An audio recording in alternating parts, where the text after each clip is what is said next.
Amados, abram as vossas Bíblias em 1 Timóteo capítulo 6.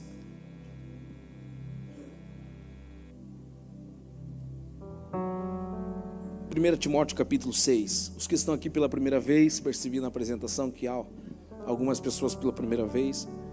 Nós estamos hoje terminando uma série que é a carta de Paulo a Timóteo.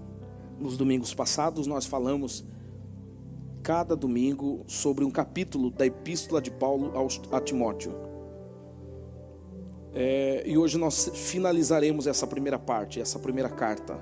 Estamos então no último capítulo da primeira carta, capítulo 6. Então abra a sua Bíblia nesse texto, mantenha aberta, pegue seu papel, pegue sua caneta, ou mesmo a sua Bíblia para poder anotar, porque o que nós escrevemos nós mais facilmente memorizamos. Vai lendo, vai mastigando o texto, degustando, vai fazendo perguntas para o texto, tá? Vamos lá. Todos os servos que estão debaixo de jugo, considerem dignos de toda honra o próprio Senhor, para que o nome de Deus e a doutrina não sejam blasfemados. Também os que têm Senhor fiel, o Senhor fiel é os que têm Senhor cristãos, crentes, protestantes, como queiram. Os que têm o Senhor fiel, não o tratem com desrespeito, porque é irmão. Pelo contrário, trabalhem ainda mais, pois ele que partilha do seu bom serviço é crente e amado, ensina e recomenda essas coisas. Se alguém ensina outra doutrina e não concorda com as palavras do nosso Senhor Jesus Cristo e com o ensino segundo a piedade, é enfatuado, nada entende, mas tem mania por questões e contendas de palavras, de que nascem inveja, provocação, difamações, suspeitas malignas, alterações sem fim, por homens cuja mente é pervertida e privados da verdade, supondo que a piedade é fonte de lucro. De fato, grande fonte de lucro é a piedade, com o contentamento. Porque nada temos trazido para o mundo, nem coisa alguma podemos levar dele. Tendo sustento e com o que nos vestir, estejamos contentes. Ora, os que querem ficar ricos caem em tentação e cilada, e em muitas concupiscências insensatas e perniciosas, as quais afogam os homens na ruína e perdição.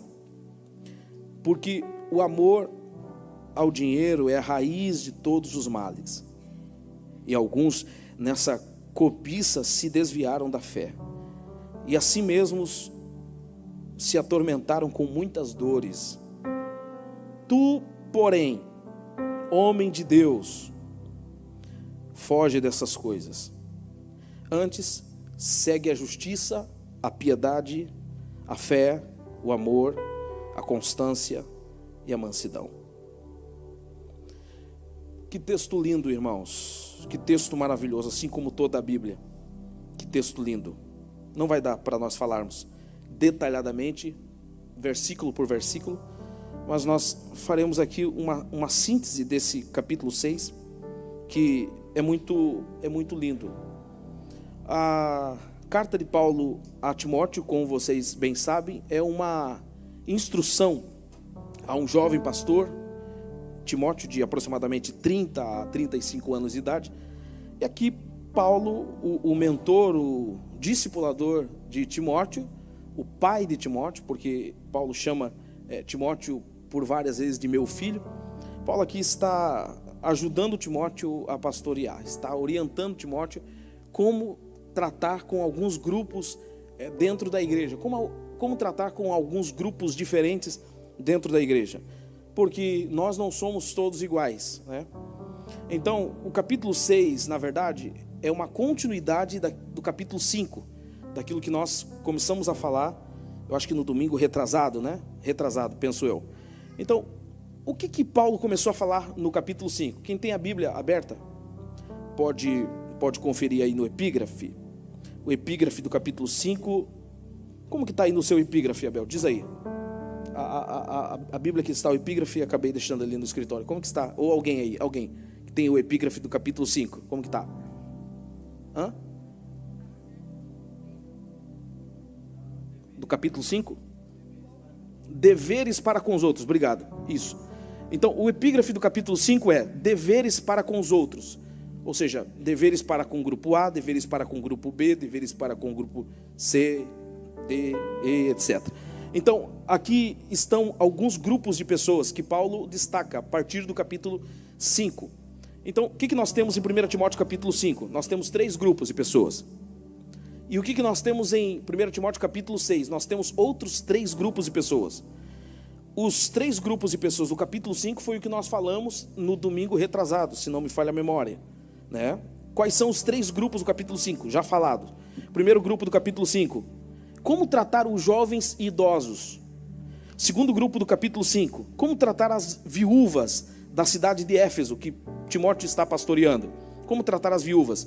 E quando fala de viúva, está falando das carenciadas, né? Claro que a gente não tem, pelo menos aqui na nossa comunidade de fé, nós não temos viúvas carenciadas. Temos carenciados de outra sorte, não propriamente viúva. Temos desempregados, temos pessoas com outras dificuldades. Mas, apesar de não ser exatamente a mesma coisa, ficamos com o princípio, né? Absolvermos o princípio. Então, primeiro grupo do capítulo 5, como o jovem pastor deveria tratar os jovens e idosos. Segundo grupo do capítulo 5, como que o jovem pastor deveria tratar as carenciadas, as viúvas. Terceiro grupo do capítulo 5, como que o jovem pastor deveria tratar os presbíteros, ou como que a igreja deveria tratar os presbíteros. Isso foi o que nós já falamos, domingo retrasado.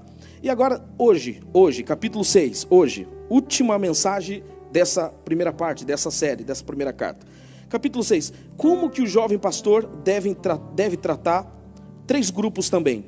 O primeiro grupo que está aqui no capítulo 6, é o grupo dos escravos. O grupo dos escravos está do versículo 1 ao versículo 2, agora estou falando do capítulo 6. O segundo grupo que Paulo diz aqui, são os falsos mestres. E os falsos mestres estão do versículo 3 ao versículo 8. E o terceiro grupo do capítulo 6 é o grupo dos ricos. Como tratar os ricos? Qual é a palavra de Deus por meio de Paulo a Timóteo, consequentemente aos ricos da igreja de Éfeso? Do versículo 9 até o versículo 21, o final do capítulo 6.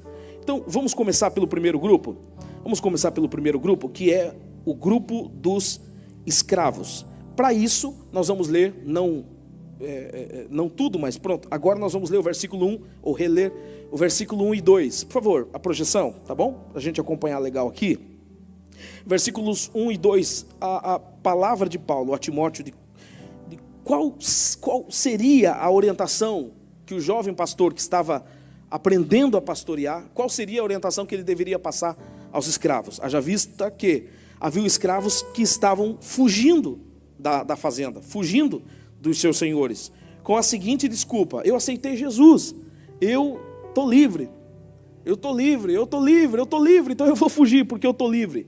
Então Paulo, ele diz assim, capítulo 6, versículo 1, todos os servos que estão debaixo de jugo, considerem dignos de toda honra o próprio Senhor, para que o nome de Deus e a doutrina não sejam blasfemados. Versículo 2, também os que têm Senhor fiel, ou Senhor crente, não o tratem com desrespeito, porque é irmão.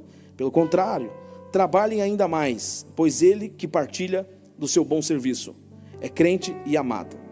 Então, Paulo está dizendo aqui aos escravos para que tratem bem os seus senhores, independente de quem eles sejam. Porque haviam senhores maus, haviam senhores bons, haviam escravos maus, haviam escravos bons. Um sistema que era muito normal nessa época de Éfeso. Um sistema muito normal. Haviam escravos com confiança maior do que os filhos. Talvez seja o caso de um escravo que se tornou mordomo com grande confiança, é aquele lá do capítulo 16 de Gênesis, Eliezer.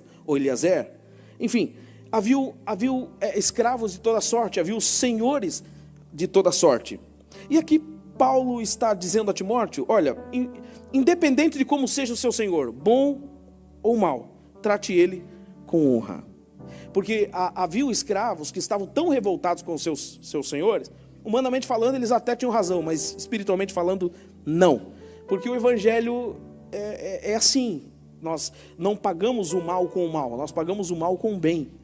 Não importa o que as pessoas façam conosco, nós nunca podemos fazer o mesmo com elas. Se as pessoas fizeram mal a você, estou falando da sua empresa, isso aqui ninguém é escravo, mas você é funcionário. Então está aqui um contexto que tiramos dele o princípio. Não importa o que fizeram com você, não importa o que disseram a você. Eu sei que em algum momento da sua vida talvez você já teve um mau patrão, mas você não pode se tornar mau tanto quanto é o seu senhor, ou tanto quanto foi o seu senhor. Porque existiam escravos que queriam se vingar de tal forma que tentavam colocar veneno na comida do seu senhor, tentavam cuspir na comida do seu senhor, roubavam o seu senhor, de alguma forma para tentar prejudicar o seu senhor, porque não gostavam do seu senhor. E aqui Paulo está dizendo, de modo nenhum, honrem o vosso patrão. Por quê, pastor Anselmo? Porque não existe autoridade nessa terra, nem como que é o presidente aqui de Portugal, o senhor Marcelo Rebelo, nem o senhor Marcelo Rebelo, nem o Lula do Brasil. Não existe autoridade que não seja constituída por Deus. Se está lá, é porque Deus, pela sua vontade permissiva, deixou ele lá. Permite que ele viva, permita que ele presida. Então, honre. Também quando Paulo escreveu aos Romanos, Paulo disse a mesma coisa, para honrar os senhores. Diga-se de passagem, está escrevendo aos Romanos, está escrevendo a pessoas que estavam subordinadas ao império, talvez um dos mais cruéis, que foi o Império Romano. E Paulo está dizendo, honrem, simplesmente honrem. Sabe por quê? Porque se você tentar se vingar do seu patrão, da sua patroa, porque ele é mau, ou porque ela é má, ou talvez seja apenas a sua visão, enfim, se você se vingar, primeiro que você vai se tornar igual ele. Segundo, que você vai jogar, não é a sua reputação no lixo. Não é apenas sua reputação no lixo. Sabe o que você vai, mesmo que involuntariamente vai estar fazendo? Você estará blasfemando o nome e a doutrina. O nome e a doutrina.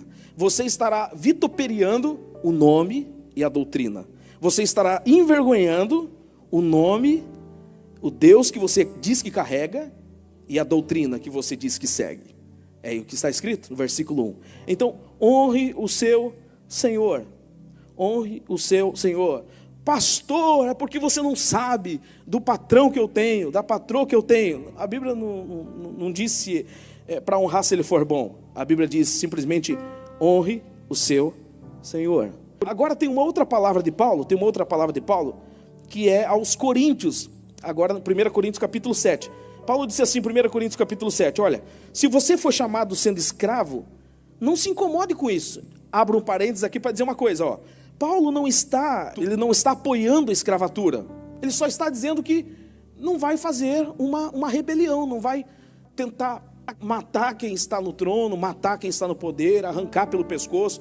Não, ele vai se manter no seu lugar, honrando, porque é o que lhe cabe fazer.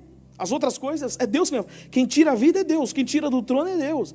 Quem tira da autoridade é Deus. O seu dever, o seu dever é honrar, independente quem seja, mesmo que seja alguém mau. Aí, como eu estava dizendo, em 1 Coríntios capítulo 7, Paulo dá outra palavra aos escravos.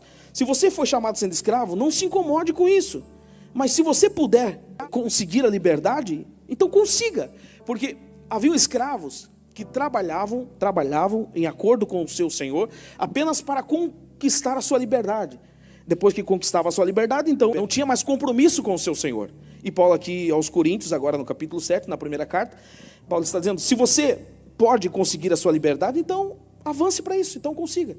Em outras palavras, para nós aqui, para nós. Se você não gosta do seu senhor, então lute para sair dessa empresa. Lute para sair dessa empresa. Ninguém é obrigado a estar em lugar nenhum. Lute para sair, vá para outra empresa.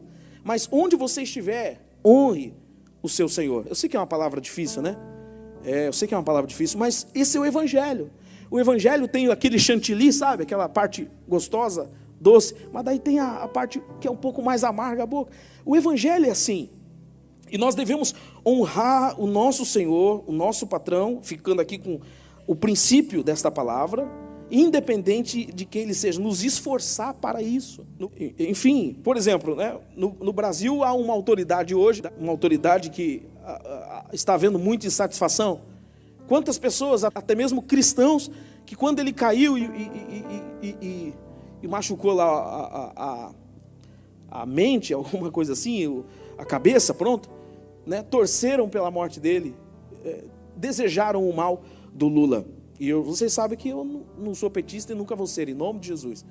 Mas querer o mal da pessoa não é o que a Bíblia nos ensina. Não é. Eu queria dizer algo contrário, mas não tem como, está escrito isso. É o que a Bíblia diz. Agora, se você consegue a sua liberdade, então avance e tenha a sua liberdade. Foi por isso que você veio, os brasileiros, por isso que você saiu do Brasil e veio para Portugal. Aí, se você não está contente, por exemplo, em Portugal, porque os impostos, porque o país é isso, porque o país é aquilo, e fica praguejando as autoridades de Portugal, também está errado. Vai para outro país, então. Vai para a Suíça. Aí você chega na Suíça, também aqui está muito ruim, é muito gelo, é muita neve. Aí você vai para outro país. Mas você tem que ver também se o problema não está em mim, em você.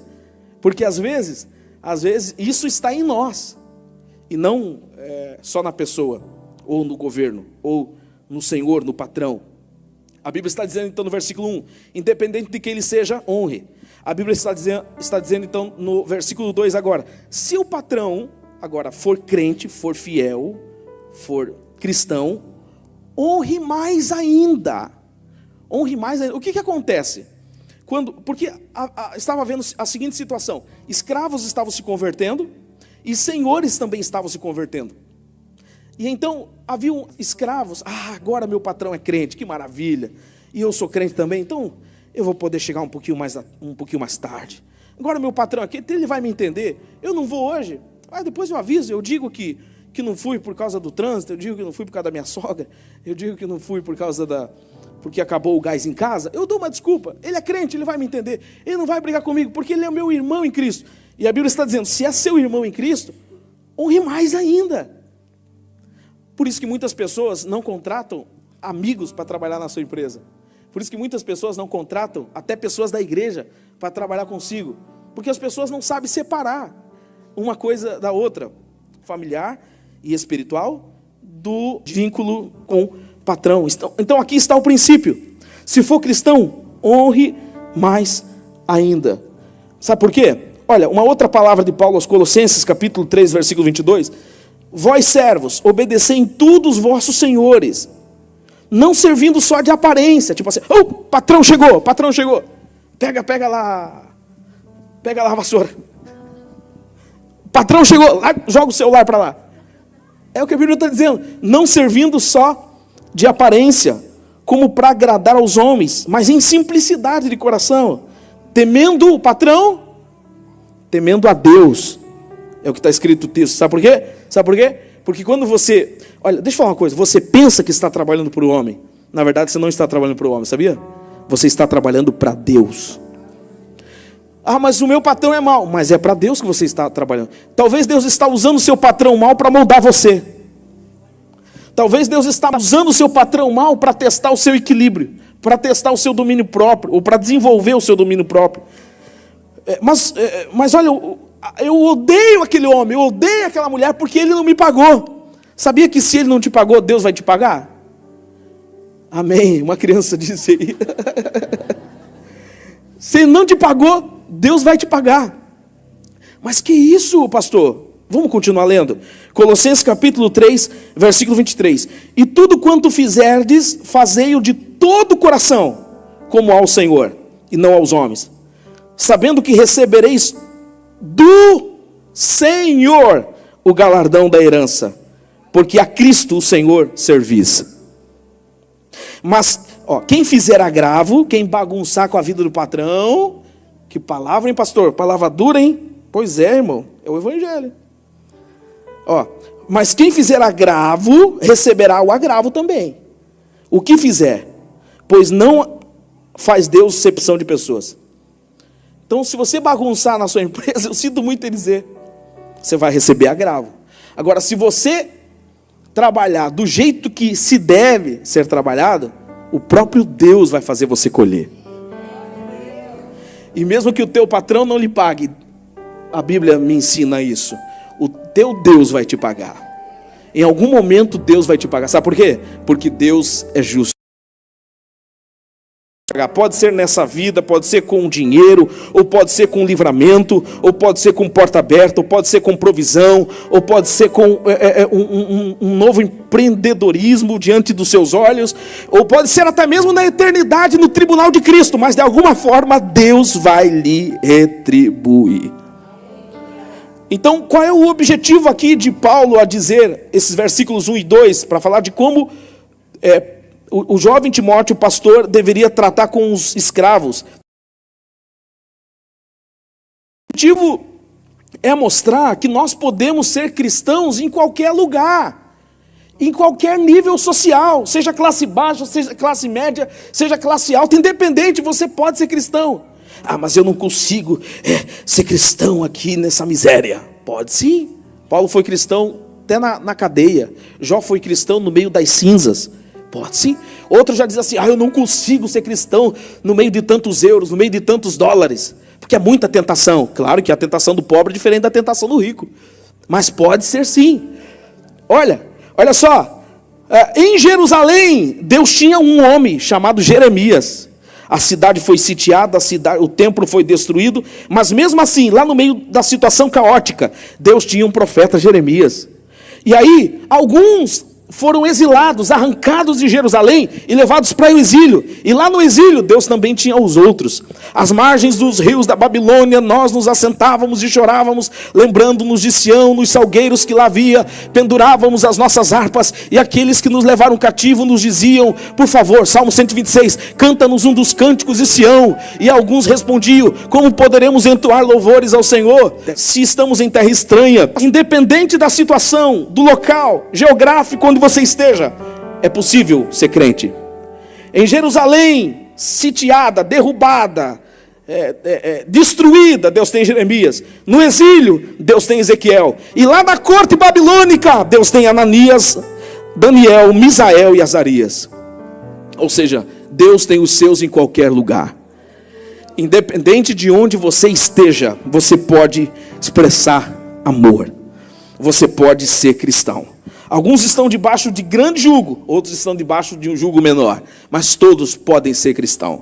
Aquela menina na casa de Naamã, por exemplo, lá na Síria, uma menina que foi tirada das terras de Israel e foi levada para a Síria como escrava. Ela foi bênção no estrangeiro, ela foi bênção na casa do seu Senhor, lá na Síria.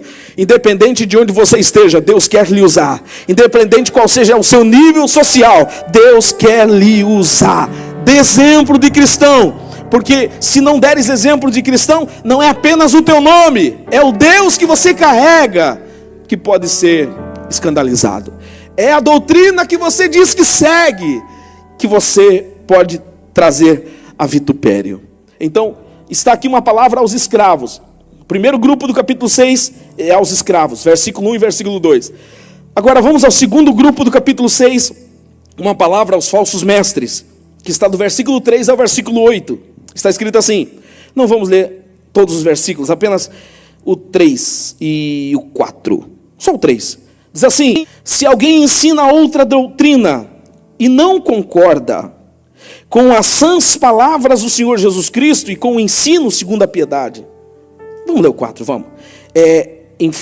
Enfatuado, nada entende, mas tem mania de questões e contendas de palavras, de que nascem inveja, provocação, difamações, suspeitas malignas.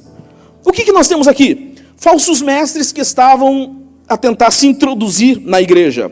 Sempre houveram falsos mestres tentando se introduzir na igreja. Por isso que em todas as cartas há uma ênfase de Paulo ao cuidado com os falsos mestres.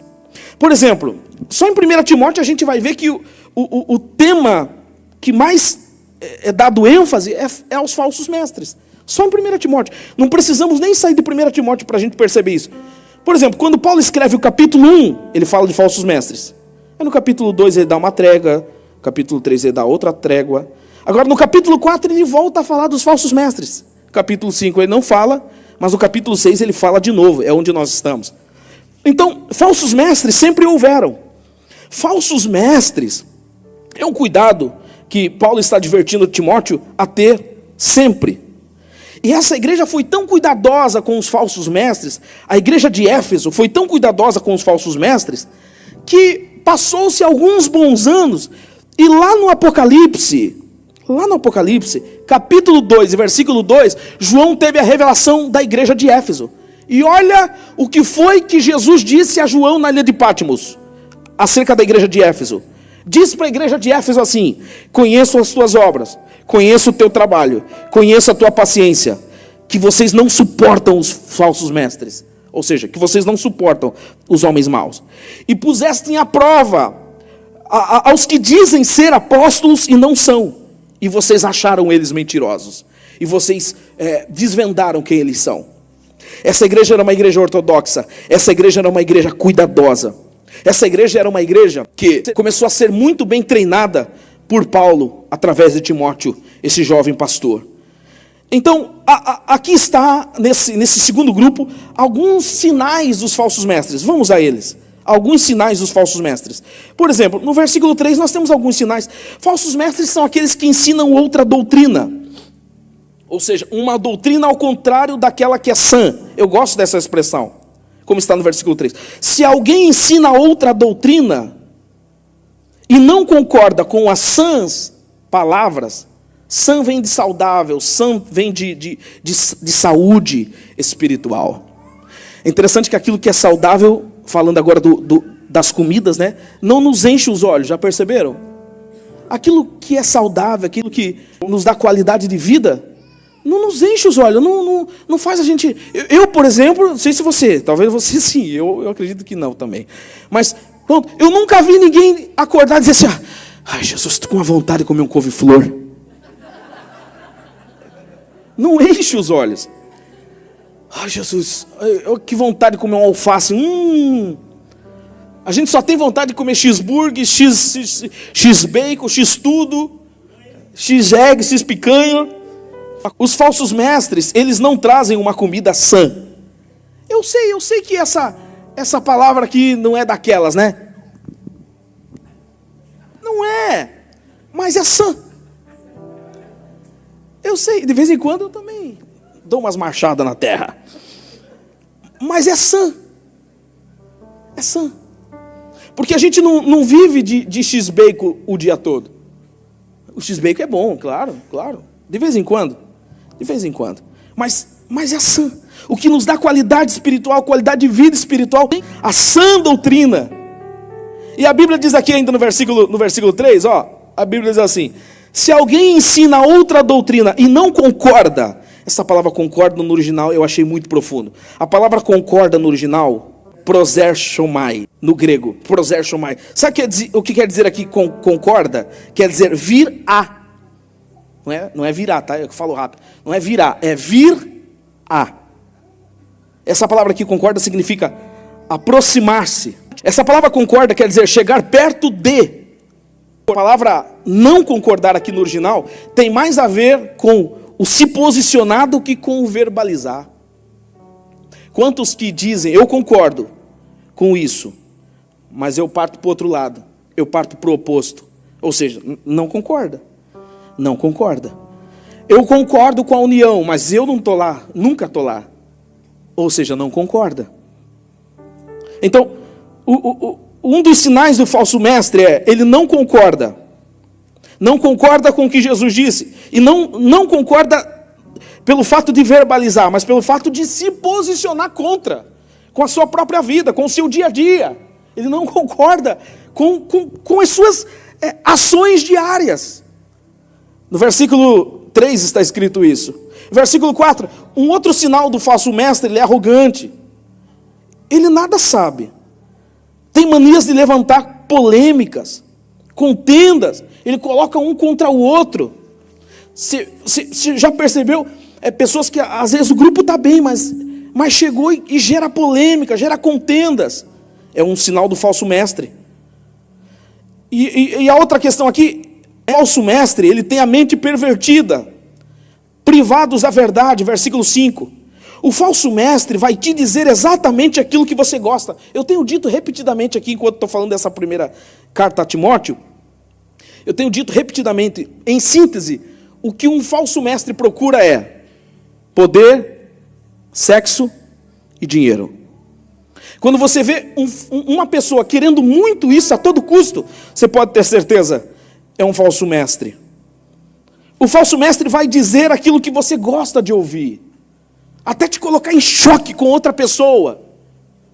Ele vai dizer assim: olha como você é bonita, olha como você fala bem, olha como... Não, está certo, separa mesmo. Não, está certo, se levanta contra o seu patrão, envenena a comida do seu patrão. Ele vai falar o que você quer ouvir, ele vai falar o que você já está com vontade de fazer, até que a pessoa vai dizer assim, ó, opa, mas está certo, ele fala o que eu gosto, e o meu líder de célula me manda amar ele, e o meu líder de célula me manda orar por ele, pelo meu patrão, e o meu líder de célula me confronta tanto, me aperta tanto, o meu líder de célula toca nas minhas feridas todo dia, expõe a minha realidade, diz ele que quer me levar a ser curado, mas e o falso mestre está me apoiando, e o falso mestre está dizendo que eu não estou tão errado assim, gera polêmicas.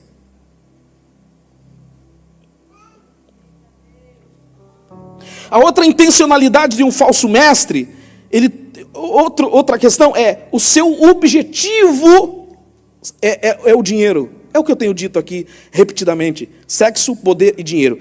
E aqui Paulo diz a Timóteo, versículo 5, que a intencionalidade dele é o dinheiro. Ele quer ter lucro com a piedade. Interessante, olha só. Não é que o pastor não pode receber salário, nada disso, porque o mesmo Paulo que está falando isso no capítulo 6, é o mesmo Paulo que no capítulo 5, e versículo 18, ele diz, digno é o obreiro do seu salário. Mas aqui no capítulo 6 ele está dizendo, olha, o falso mestre, ele não vai ter o salário como consequência, ele vai ter o salário como objetivo. Ele vai ter o salário como algo a se conquistar a todo custo. Ele não tem o salário apenas como uma consequência, como um reflexo, como um resultado do seu trabalho. Ele tem o salário com um objetivo. Essas são as características de um falso mestre. E sabe o que me veio ao coração? Sabe o que o Espírito Santo me fez entender? Qual é a reflexão que ele trouxe para mim? Sabe o que Deus disse para mim? O que Deus falou comigo? Deus disse assim, Anselmo, policie o seu coração. O Espírito Santo começou a me perguntar, Anselmo, por que você trabalha? Por que você faz a obra de Deus? Qual é a sua intenção em estar na obra de Deus? E a mesma pergunta eu reproduzo para vocês esta tarde. Por que você faz a obra de Deus? Porque o falso mestre, ele quer a todo custo sexo, poder e dinheiro. Por que você faz a obra de Deus? Ele não está preocupado com pessoas, ele não está preocupado com assistência social, ele não está preocupado com missões, ele não está preocupado em ver as pessoas sendo salvas, ele não está preocupado em ver casamentos sendo restaurados, ele não está preocupado em ver pessoas sendo ressignificadas. O foco dele é outro, é o dinheiro. Pessoas não, pessoas são iscas, pessoas são simplesmente ferramentas para ele chegar lá. Então a pergunta de Deus esta tarde para nós é, qual é a nossa intenção? Policiemos o nosso coração, façamos uma introspecção, e se por acaso você não consegue perceber qual é a sua intenção, se por acaso o diabo tem cegado os olhos espirituais de algum, ore dizendo assim, faça como Davi, Senhor, vê se há em mim algum caminho mau, Senhor, me ajuda a perceber as minhas falhas, tenta perceber o porquê que você dizima na obra de Deus, policia seu coração, feche seus olhos se você quiser. Se você não quiser, pode continuar com eles abertos mesmo. Por que você dizima? Deixa eu fazer perguntas retóricas aqui. Será que você dizima com a intenção de dar 10 e receber 20? Ou você dizima porque entende que ama o reino de Deus? Por que você faz as coisas para o Senhor? Por que você trabalha na obra de Deus? Por que você vem tanto? Por que você entende que precisa estar na oração? Por que você entende que precisa estar nas células? É o seu amor por Jesus que tem feito tudo isso? É o seu amor por Jesus que tem feito você ficar com tanta sede? É o seu amor por Jesus? Então vamos orar como estava a orar Davi. Senhor, vê se há em mim algum caminho mau e guia-me pela vereda da justiça. Aleluia. Então esse é o segundo grupo. O segundo grupo é o grupo dos falsos mestres. O terceiro grupo é o grupo dos ricos. Cadê os crentes para dar glória a Deus agora? Amém. Ou o grupo daqueles que querem ficar ricos. Vamos lá, que não é tão bom assim para vocês continuar, mas vamos lá. Olha aqui, capítulo 6 e versículo 9. Vamos lá. Ora, aos que querem ficar ricos, caem em tentação e ciladas, e em muitas concupiscências insensatas e perniciosas, os quais afogam os homens na ruína e perdição. Porque o amor do dinheiro é a raiz de todos os males, e alguns nessa cobiça se desviaram da fé, e a si mesmos se atormentaram com muitas dores. Os ricos. Irmãos, a Bíblia não está dizendo que o dinheiro é a raiz de todos os males, porque na verdade o dinheiro é uma bênção se for o seu servo, mas ele é uma maldição se o dinheiro for o seu senhor. A Bíblia não está dizendo que o dinheiro é a raiz de todos os males. A Bíblia está dizendo que o amor ao dinheiro, ou seja, você priorizar o dinheiro, você colocar o seu coração no dinheiro, e por dinheiro as pessoas matam, roubam, sequestram, divorciam-se, brigam, perdem a paternidade, perdem a maternidade, perdem o vínculo com os irmãos. Quantas crianças, tal como as minhas filhas, cresceram juntas, né? Brincando, se amavam tanto e se abraçam tanto. Aí quando chega na vida adulta, se separam. Por quê? Brigaram por causa da herança do pai, a herança da mãe. Estão até hoje sem se falar. Talvez você conheça pessoas assim, que simplesmente não falam com os pais, não falam com os avós, não falam com os irmãos. E qual foi o motivo? O motivo foi a herança, não houve acordo. As pessoas estão brigadas, porque o dinheiro, o amor ao dinheiro é a raiz de todos os males. As riquezas é sinônimo de estabilidade, de certeza. Mas vamos ver o que a Bíblia fala sobre as riquezas. 1 Timóteo 6,17. Por favor, pessoal digital. As pessoas pensam, eu preciso ter uma vida estável. Mas olha o que a Bíblia diz: exorte os ricos desse mundo a que não sejam orgulhosos, nem depositem a sua esperança da riqueza, instabilidade da riqueza. Aquilo que a sociedade vê como o motivo da estabilidade, a Bíblia chama de instabilidade. Então confiar no dinheiro é utopia. Confiar no dinheiro é a sua maior ilusão. Quantas pessoas que pensaram, eu vou para fora do Brasil e vou investir, vou trabalhar, e todo euro que eu conseguir aqui eu vou mandar, eu vou construir algo lá na beira da praia, e aquilo eu vou comprar na planta aquilo, e aquilo vai crescendo, eu vou comprar por 200 mil, daqui a pouco aquilo vai valer 600 mil, ou 1 milhão, ou 2 milhões, 3 milhões, enfim, aquilo vai ser a minha aposentadoria. Aí de repente construíram, planejaram, todo o dinheiro da pessoa que morou na Europa, morou nos Estados Unidos, ou no Japão, enviou para lá, daqui a pouco chegou a notícia: não, o prédio está comprometido, porque isso foi mal construído, está tudo embargado, todo o dinheiro vai embora. E a pessoa que pensou que a riqueza era a sua estabilidade, perde tudo, percebe que está na instabilidade. Quantos outros que juntam muito, daqui a pouco o coração para de bater, a pessoa morre. E tudo aquilo que juntou fica para a viúva, ou para o esposo, ou para o futuro esposo da viúva. Quantos que juntam e diz: isso aqui, eu vou fazer um projeto magnífico, isso aqui vai mudar a vida financeira da minha esposa, ou da minha esposa, da minha família, e minha também, não era isso que eu queria dizer, mas está vendo, a minha cabeça só pensa na minha esposa. Aleluia, glória a Deus. Vai mudar a nossa família. Aí de repente vem algo tipo a pandemia. Aí toda a economia vai por água abaixo. Toda a economia vai por água abaixo. A pandemia foi algo que eu em particular me ensinou muito. 3 anos de pandemia. 1 ano de pandemia nós estávamos na Espanha. E nós passamos 1 ano de pandemia vivendo, sabe com o quê? Com 400 euros. minha esposa grávida, e o apartamento, o senhorio disse, não precisa me pagar enquanto houver pandemia. E o trabalho, não consegui mais trabalhar depois que me dispensaram naquela época.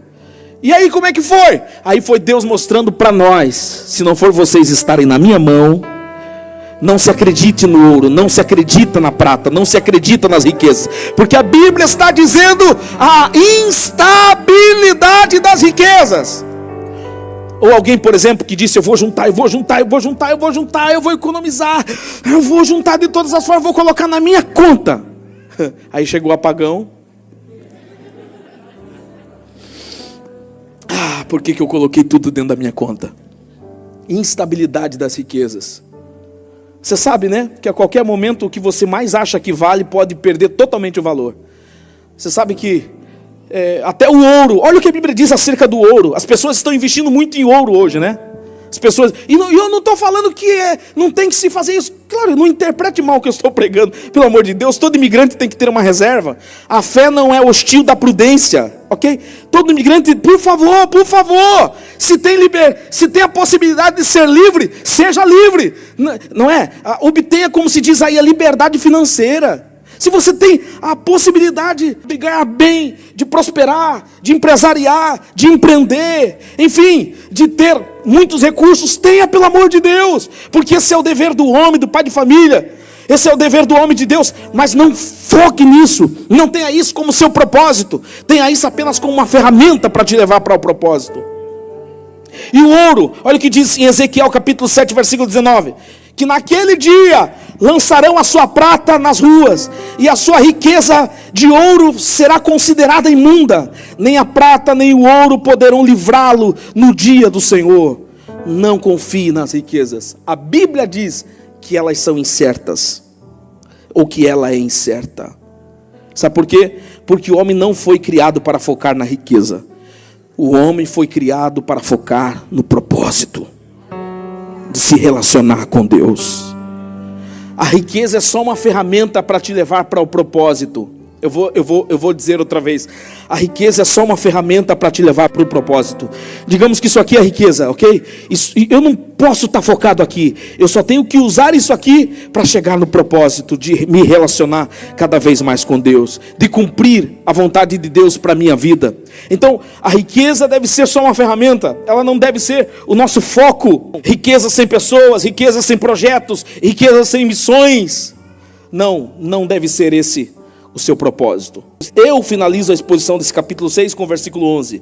E o versículo 11 diz assim, parece que eu estou vendo Paulo com o coração todo emocionado, com um cuidado de um pai para com o filho Timóteo.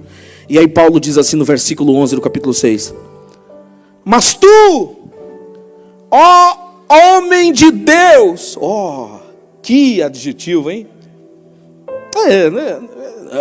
Ficou brabo com Paulo porque você não me chamou de pastor. Não, mas ele chamou de homem de Deus. Mas tu, ó homem de Deus, foge dessas coisas. Foge do quê? Só retrocedeu o capítulo 6. Foge do quê? Foge de querer desonrar os seus senhores. Foge dessas coisas. Primeiro grupo. Segundo, foge dos falsos mestres. Foge disso, foge. Escapa-te por tua vida. E outra coisa, terceiro grupo, foge de focar nas riquezas. Foge. Tu, versículo 11, se puder manter esse versículo aqui. Mas tu, ó homem de Deus, foge dessas coisas. Segue a justiça, segue a piedade. Piedade é que não é ter pena dos outros, ou não só ter pena dos outros. Piedade é uma vida de devoção, é uma vida de temor, é uma vida de amor a Deus e ao próximo. Segue a piedade, segue a fé, segue o amor, a paciência, a mansidão. Segue, Timóteo. Tu, porém, em algumas traduções, mas tu, porém, Timóteo, seja homem de Deus nisso. Homem de Deus, esse adjetivo que parece que só foi dado a alguns da Bíblia. Só foi dado a Moisés. Moisés foi chamado de homem de Deus. Elias também foi chamado pela viúva de homem de Deus. Eliseu também foi chamado de homem de Deus. E agora Timóteo está sendo chamado de homem de Deus. Homens de Deus que querem prosperar. Atentem para essas coisas, para o que realmente importa. Foquem de fato no propósito e não apenas nas riquezas. Porque alguns têm tanto. Alguns são tão ricos, que só têm dinheiro. Na verdade o que eles são é pobres. são muito pobres. Alguns focaram tanto, eu quero tanto conquistar, eu quero tanto chegar lá, esse é o meu objetivo, eu vou para cima, eu dou a alma, eu dou o espírito, eu dou a carne, eu vendo o que for preciso, eu faço o que for preciso, e quando eu chegar lá eu vou comemorar com vocês, tá bom? Eu vou comemorar com vocês. E chegou lá, e aquele objetivo financeiro alcançou, e agora vamos comemorar, galera, minha família. E cadê a família? Perdeu a família, perdeu o ministério, perdeu a presença de Deus. É o que está escrito no texto. Por causa das riquezas, muitos se afogaram, muitos caíram em laços, cederam às tentações. Ora, os que querem ficar ricos caem em tentações. 1 Timóteo 6,9. E cilada. Então você não tem que querer ficar rico, você tem que querer viver o propósito de Deus. E a riqueza vai ser só uma consequência para você viver o propósito de Deus. Cai em tentações, cai em muitas concupiscências insensatas e perniciosas, as quais afogam os homens na ruína e na perdição. Coloque-se em pé, por favor.